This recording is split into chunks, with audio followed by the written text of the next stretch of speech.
Bienvenidos, esto es Informe Extra. Empecemos con Venezuela.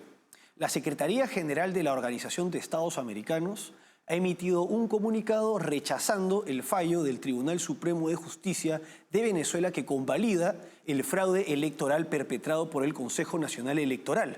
Vamos con el informe.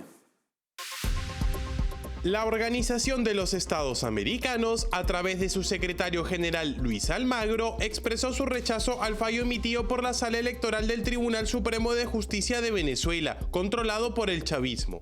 Este tribunal convalidó el fraude perpetrado por el Consejo Nacional Electoral, que declaró a Nicolás Maduro como ganador de las elecciones presidenciales del 28 de julio del 2024. La OEA destacó que el CNE proclamó a Maduro de manera apresurada y basándose en un boletín parcial que presenta imposibilidades matemáticas. Hasta el momento, el CNE no ha publicado los resultados desglosados por mesas, lo que ha generado serias dudas sobre la transparencia del proceso. La oposición venezolana presentó actas oficiales emitidas por las máquinas de votación, verificadas por expertos nacionales e internacionales, que contradicen los resultados proclamados por el ente electoral.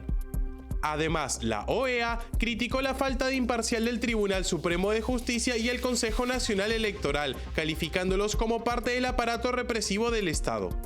La misión de determinación de hechos de la ONU también ha señalado la falta de independencia en estas instituciones en repetidas ocasiones. La OEA concluyó su comunicado afirmando que reconocer los resultados emitidos por el CNE, basándose en la sentencia del Tribunal Supremo de Justicia, es equivalente a validar un fraude electoral. Además, reiteró su compromiso con la búsqueda de justicia a través de la Corte Penal Internacional, exigiendo el fin de la impunidad en Venezuela para garantizar una verdadera democracia. Este jueves 22 de agosto, el Tribunal Supremo de Justicia de Venezuela, presidido por Carislia Rodríguez, convalidó el fraude electoral perpetrado directamente por el Consejo Nacional Electoral, presidido por Elvis Amoroso.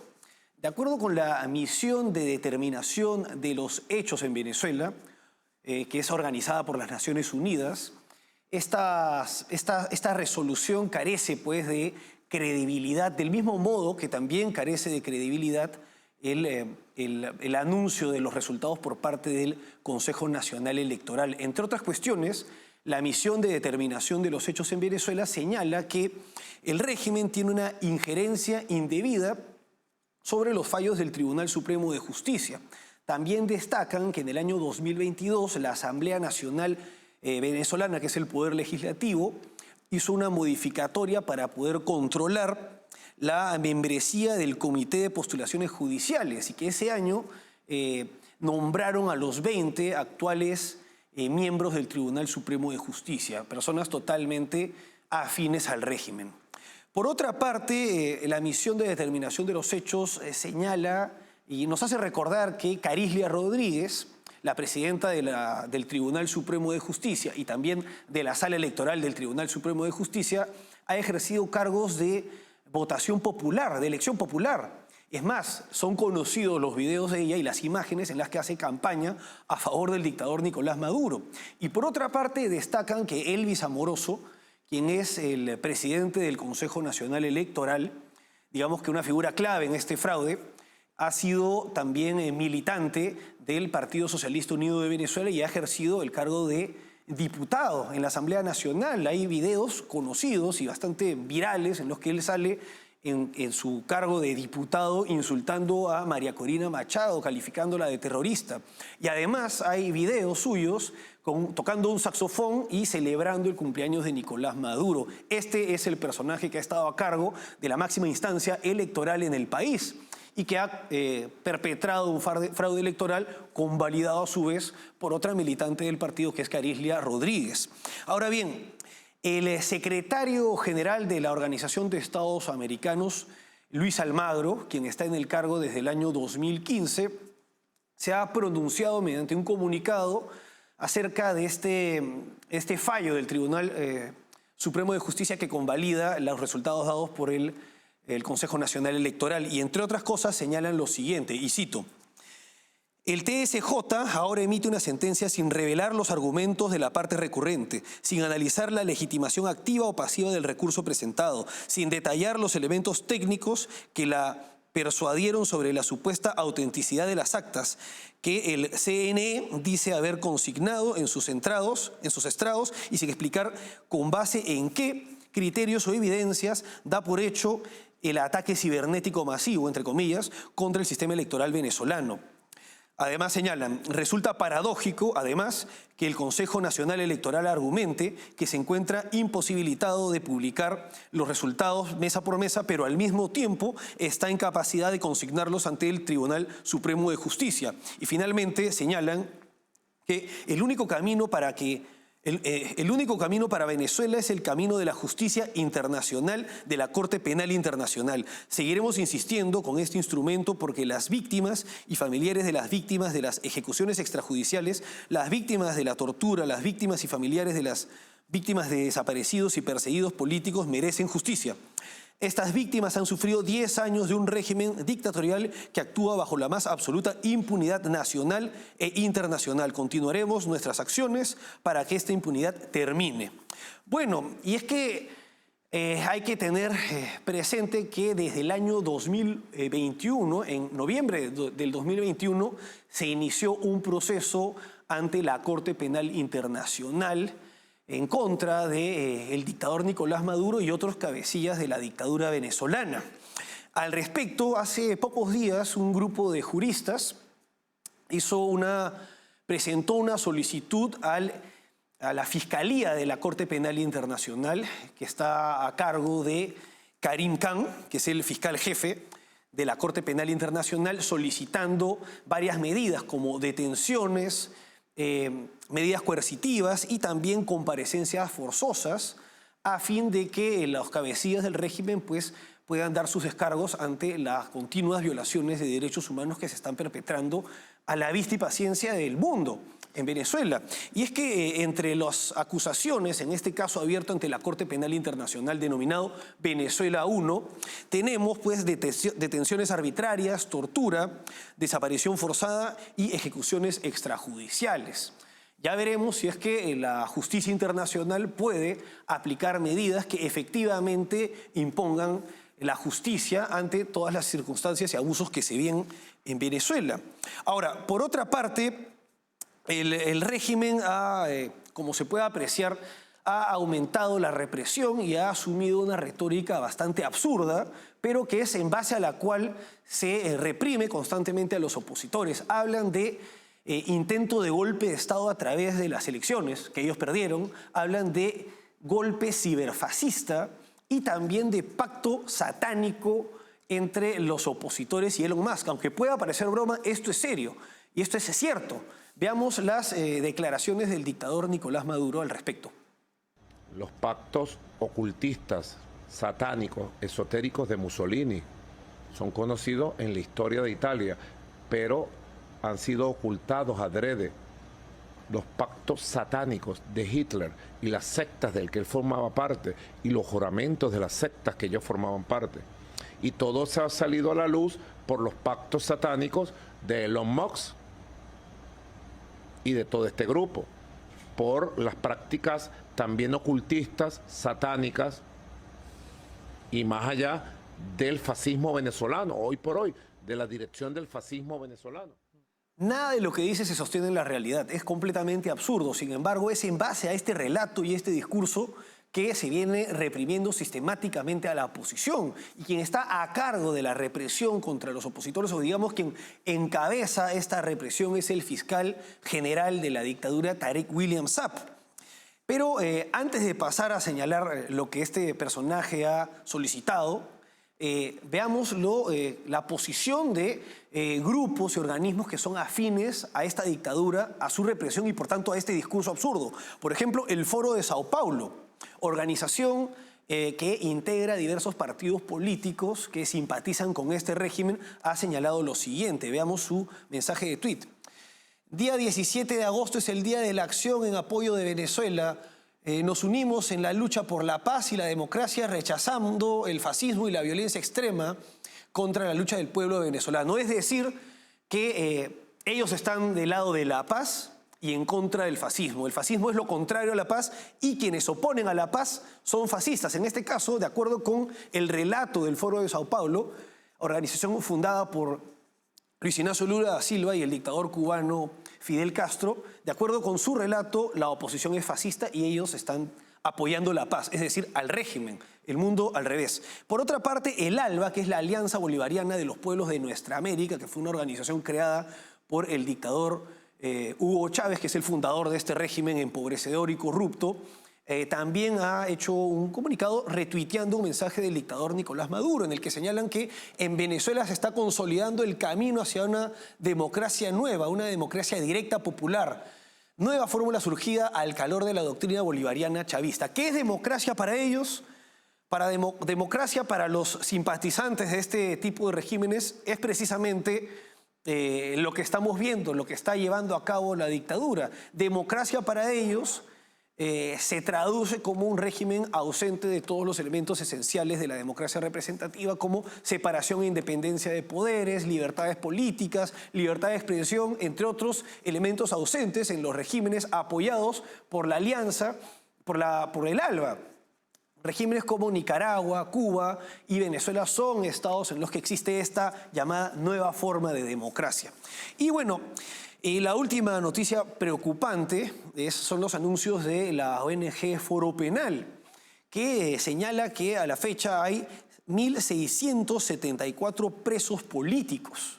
Y en este contexto de represión, el fiscal Tarek William Saab ha anunciado que ha convocado al presidente electo de Venezuela, Edmundo González Urrutia, para que declare, pero esto evidentemente sería un recurso para poder detenerlo y que se convierta en un nuevo preso político.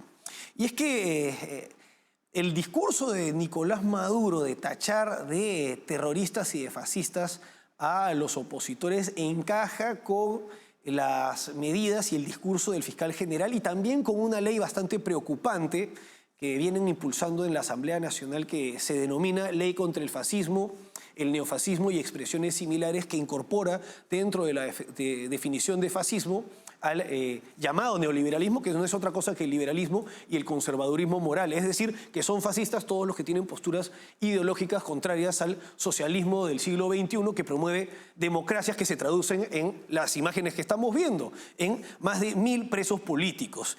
Y bueno, ante el llamado de este represor, el fiscal Tarek William Saab, Edmundo González Urrutia, presidente electo de Venezuela, se ha pronunciado. Escuchemos sus declaraciones. Venezolanos y venezolanas, en esta ocasión rindo declaración ante ustedes, quienes son los garantes de la soberanía popular. El Ministerio Público pretende someterme a una entrevista sin que se precise en qué condición se espera que comparezca y precalificando delitos no cometidos. El fiscal general de la República se ha comportado reiteradamente como un acusador político.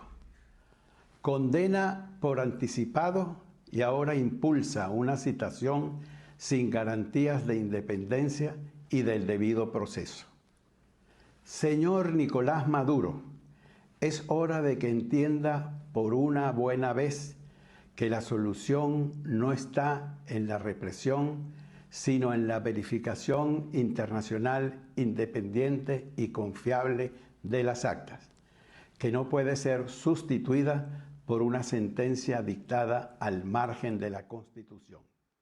Bueno, Tarek William Saab ha ejercido en el pasado cargos de elección popular por parte del Partido Socialista Unido de Venezuela, el partido del régimen, y ahora reprime a los opositores. Señala que Edmundo González Urrutia habría cometido usurpación de funciones en vista de que la oposición, una vez que tenían las copias de las actas, las hizo públicas mediante una página web.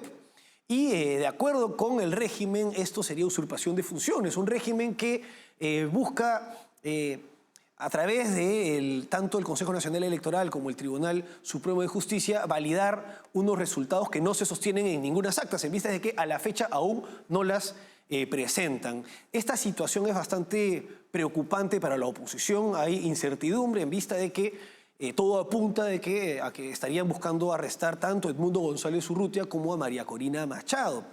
El punto es que lo que se requiere es que las manifestaciones continúen y logren resultados materiales ante este régimen y que aumente la presión internacional y se combata el discurso de los defensores a nivel internacional de este tipo de regímenes. Vamos ahora a una pausa y regresamos con Afganistán.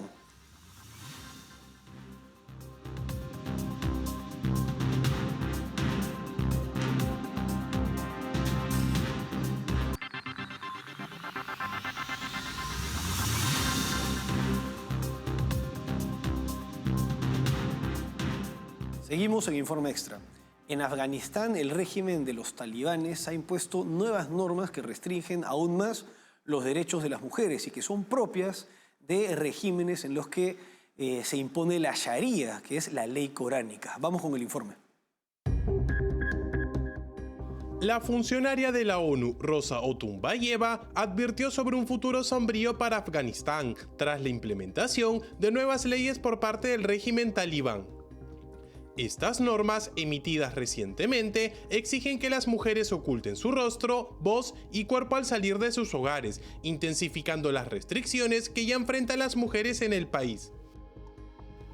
El régimen talibán ha justificado estas medidas como una forma de proteger la virtud y combatir el vicio, otorgando al Ministerio de la Virtud y contra el Vicio el poder de regular la conducta personal y aplicar castigos que van desde advertencias hasta arrestos por violaciones de estas normas.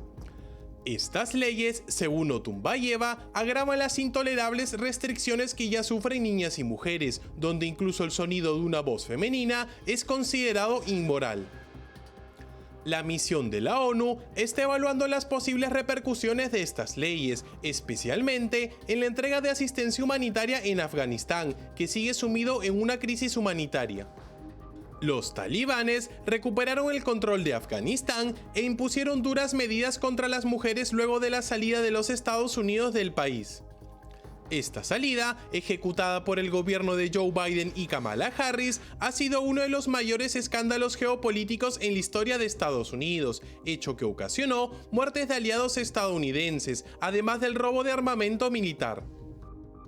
Ahora, los decretos talibanes continúan marginando a las mujeres de la vida pública, incluidas la educación y el empleo. La retirada de Estados Unidos de Kabul, la capital de Afganistán, en el 2021 recordó a la desastrosa también retirada de Estados Unidos de la ciudad de Saigón en 1975. Hay varios paralelismos en ambos casos. En primer lugar, la desastrosa forma en que se retiraron las fuerzas estadounidenses, pero en segundo, y más importante, es el hecho de que a raíz de estas retiradas, o tras estas retiradas, se fundaron estados liberticidas o se estableció regímenes liberticidas. En el caso del Estado de Vietnam, más conocido como Vietnam del Sur, fue absorbido por la República Democrática de Vietnam, Vietnam del Norte, y se impuso un régimen comunista. No es que hubiera tantas libertades en el Estado de Vietnam, pero la situación empeoró.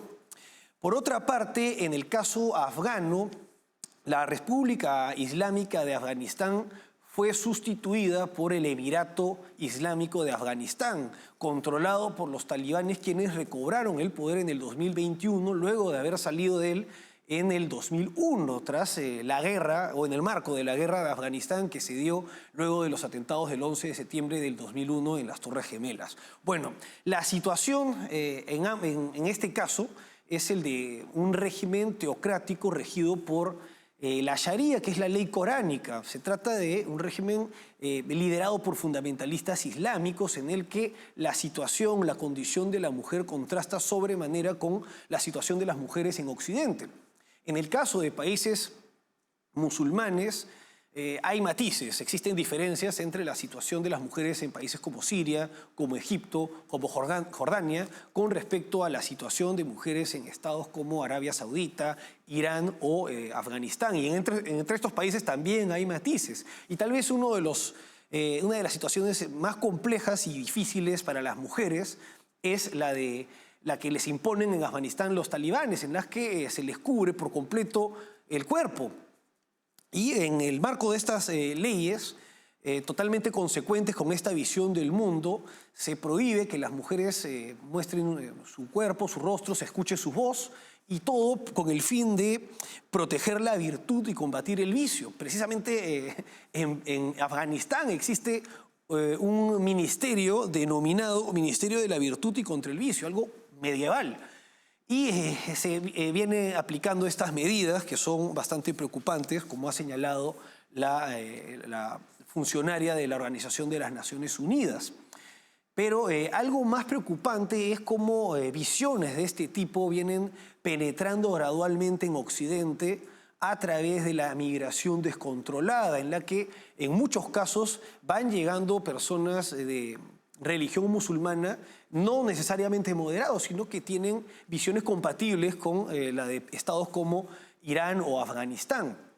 Y esto en un contexto de bajas tasas de natalidad, aumento del aborto y además en el que muchos jóvenes reniegan de su cultura y de su religión, y un ejemplo de esto ha sido la inauguración reciente de las Olimpiadas en Francia. Vamos ahora a una pausa y regresamos con Estados Unidos.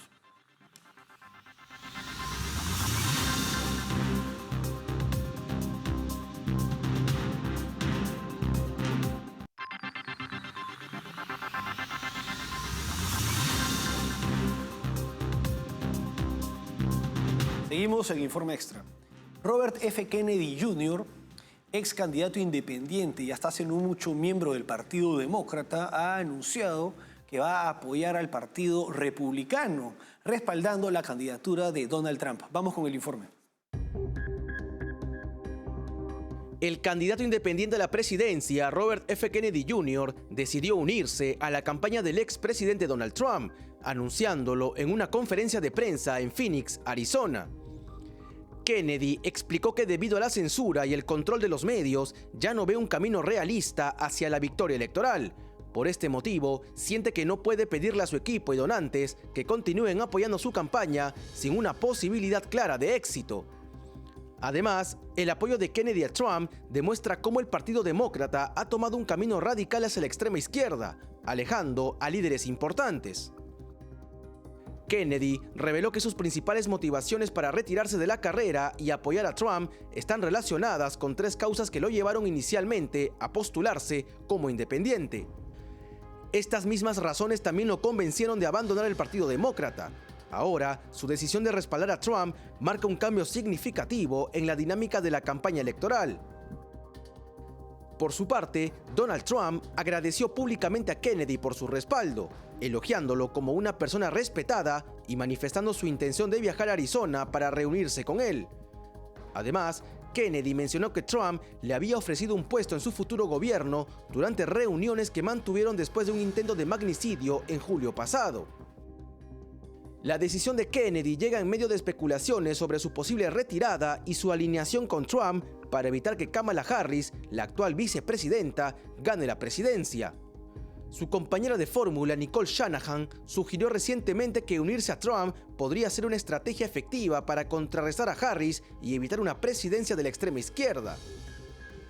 La salida de Kennedy y su apoyo a Trump podría cambiar significativamente el panorama electoral, especialmente en estados clave donde el voto de Kennedy podría inclinarse hacia Trump, aumentando su ventaja. Las encuestas recientes muestran que estados como Arizona, Michigan y Pensilvania, el apoyo a Trump podría incrementarse hasta en un 5% gracias al respaldo de Kennedy. Este apoyo de Kennedy a Trump podría tener un impacto decisivo en las elecciones de noviembre, sorprendiendo a muchos que veían improbable tal alianza entre un miembro de una familia destacada del Partido Demócrata y el expresidente republicano. Es llamativo que Robert F. Kennedy Jr., miembro de una familia vinculada históricamente al Partido Demócrata, esté apoyando al Partido Republicano al respaldar la candidatura de Donald Trump. Él, como se sabe, es sobrino de John F. Kennedy, asesinado cuando era presidente en ejercicio en 1963.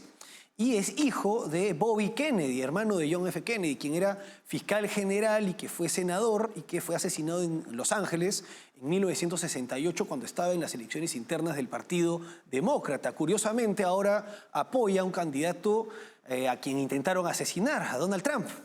Y bueno, hasta hace unos meses su candidatura llegó a tener hasta un 15% de respaldo. Sin embargo, esto fue bajando y actualmente, de acuerdo con una media de encuestas elaborada por 538, Kennedy cuenta con tan solo 4,7%, mientras que Donald Trump tiene 43,7% y Kamala Harris tiene un 47%, por lo cual, en caso de lograr endosar todo este caudal de votos, podría ser una ayuda determinante en una posible victoria de Donald Trump.